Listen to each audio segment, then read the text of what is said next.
Fala galera, aqui é o professor biólogo Alex Anderson e hoje eu vou falar sobre os ácidos nucleicos. Gente, ácido nucleico é um assunto muito importante, é estudado em várias disciplinas. A gente estuda sobre os ácidos nucleicos na citologia, a gente estuda na biologia molecular, na bioquímica. Então é muito importante essa matéria porque justamente está trabalhando com DNA e RNA. Cor dos seus olhos, cor do cabelo, tipo do cabelo, tudo é uma grande receita de bolo. E essa receita de bolo é o DNA. O DNA é informação, gente. Essa informação que determina a síntese de proteínas de todos os seres vivos. Então, nessa aula de hoje, eu vou mostrar um pouquinho do que é formado o DNA, do que é formado o RNA. Vamos falar sobre as suas funções, entre outras coisas. Então, gente, o DNA e o RNA são macromoléculas, são moléculas muito grandes, são grandes polímeros. Esses grandes polímeros são formados por moléculas menores, moléculas pequenas, que são chamadas de nucleotídeos. Assim como a gente estudou lá nas proteínas, a gente viu que as proteínas são grandes polímeros, formados por moléculas pequenas chamadas de aminoácidos. Aqui nos ácidos nucleicos é a mesma coisa. O DNA e o RNA são grandes polímeros, grandes moléculas, formadas por moléculas menores, que são os nucleotídeos. Lembrando que essas ligações de nucleotídeo com outro nucleotídeo é formada por ligação fosfodiéster, diferente lá dos aminoácidos que fazem uma ligação de um aminoácido com outro aminoácido por ligações peptídicas. Então aqui agora a ligação de um nucleotídeo com outro nucleotídeo vai ser uma ligação fosfodiéster, beleza? Gente, outra coisa muito importante que a gente pode até falar é sobre a história dos ácidos nucleicos. Vamos lá, gente. Olha só. Por que tem esse nome, ácido nucleico? Gente, primeira coisa, os ácidos nucleicos têm o nome de ácido porque tem um caráter ácido. Nucleico, porque primeiramente foram encontrados, os nucleotídeos foram encontrados lá no núcleo da célula. Hoje em dia a gente sabe muito bem, né, que não são todos os ácidos nucleicos que estão no núcleo da célula. Por exemplo, o RNA, eles saem da célula, eles saem do núcleo da célula e vão para o citoplasma, né, para a síntese de proteína, por exemplo. Beleza, gente? Então isso é muito importante porque com essas informações a gente vai aprendendo aos poucos, vai ficando mais fácil nossos estudos. Outra coisa muito importante é isso daqui, ó. Ácido desoxirribonucleico é conhecido como DNA. Ácido ribonucleico é conhecido como RNA. Gente, muitas provas aí de vestibular já caiu sobre... Olha só, não era DNA, era ADN. Então, se você vê na prova ADN, não toma um susto. É a mesma coisa que DNA, mas só que os caras pegaram, ó, o ácido, o A, o desoxi, que é o D, e o nucleico, que é N. Então é ADN.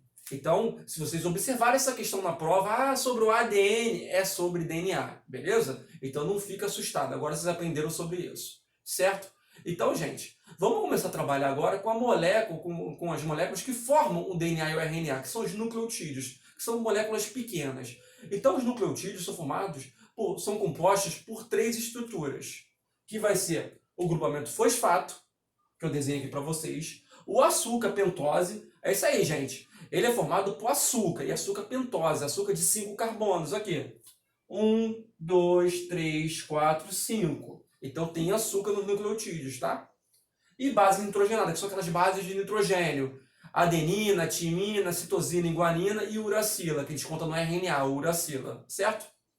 Então vamos começar a ver o grupamento fosfato. Gente, quando eu falei da história para vocês um pouquinho, falei do caráter ácido, agora eu vou explicar para vocês também por que eles têm esse caráter ácido. Por que será? Olha só, preste atenção aqui nesse oxigênio negativo, nesse tracinho aqui, ó, oxigênio negativo do grupamento fosfato.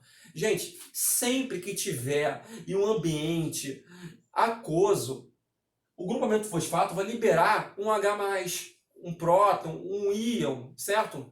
Um H+, está sempre liberando esse H+. E é isso que dá o caráter ácido dos ácidos nucleicos. Então isso é muito importante, gente. Foca nisso daqui. Tira um print do quadro aqui e foca essa parte. Então vai ser no grupamento fosfato que vai ter a característica da acidez dos ácidos nucleicos, do seu caráter ácido, justamente pela essa liberação aqui de H+. Lembrando que moléculas que liberam H+, tem caráter ácido. A gente aprendeu isso na química básica, né, no ensino médio.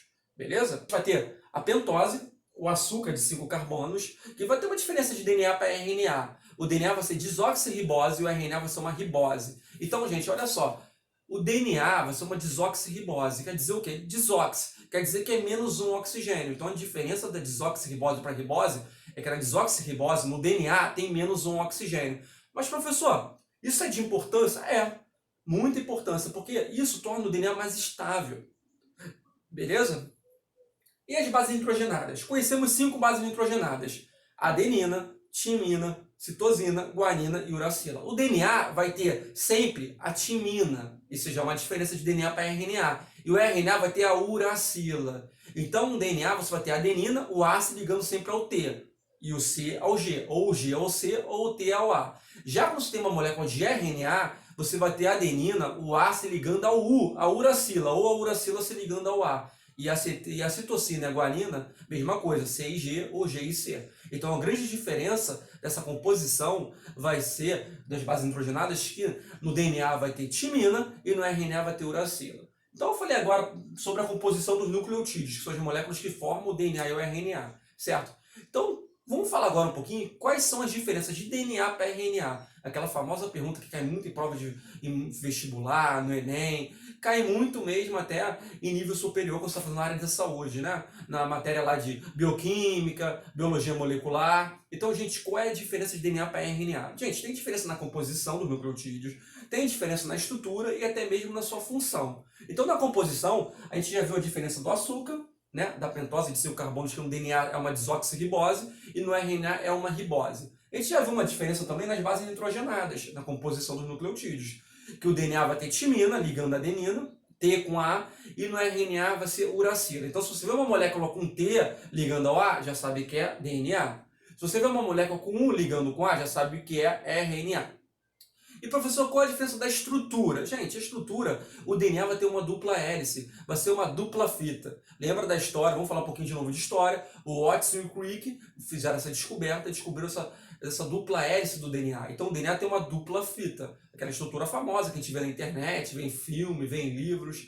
E o RNA tem uma fita simples. Então essa é uma diferença de estrutura entre DNA e RNA. E a função? Gente, o DNA tem a função de expressar as características. O DNA ele tem a função de armazenar as características, ele tem a função de hereditariedade. Pode assistir na minha aula lá, na minha playlist de evolução genética, e tem a introdução à genética, que eu falo sobre DNA, falo sobre cromossomos, cromatina, sobre os genes, beleza? Então, o DNA vai ser o que vai ter a característica hereditária, beleza? Já o RNA ele vai participar da síntese de proteína. Mas, professor, o RNA só participa da síntese de proteína? Também temos RNA chamados de ribozimas, que tem função catalítica. Beleza? Isso é muito importante, foi muito importante por origem da vida. A função catalítica dos RNAs. Então, não é só síntese de proteína. Ok? Gente, quando a gente fala de proteína, a gente tem que lembrar que o DNA é informação. E vai ser essa informação que vai fazer ter a síntese de proteína para todos os seres vivos, ok? Então essa síntese de proteína vai vir do DNA. O DNA ele vai mandar aquela informação e a gente vai enxergar essa informação através das proteínas. Por exemplo, a gente tem o fenótipo e o genótipo, que eu também explico na minha aula, no meu playlist de genética. O genótipo é a nossa carga genética, o fenótipo é o que a gente está expressando a nossa carga genética.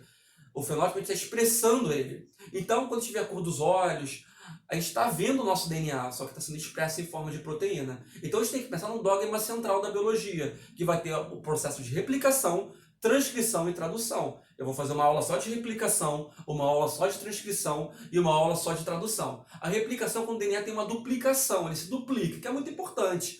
Imagina se você leva um tombo, rala seu joelho e veja nascer pele, nasce um cérebro, outra perna. O DNA tem um tempo que está se replicando, se duplicando de forma fiel. Mas é sempre fiel, professor? Não. Acontece milésimos de chances possíveis, uma chance muito pequena, ocorrem mutações. E essas mutações podem ser maléficas ou benéficas. A diversidade toda da vida está aí porque teve mutações, senão todo mundo seria igual. Então, tem erro. É muito difícil ter erro.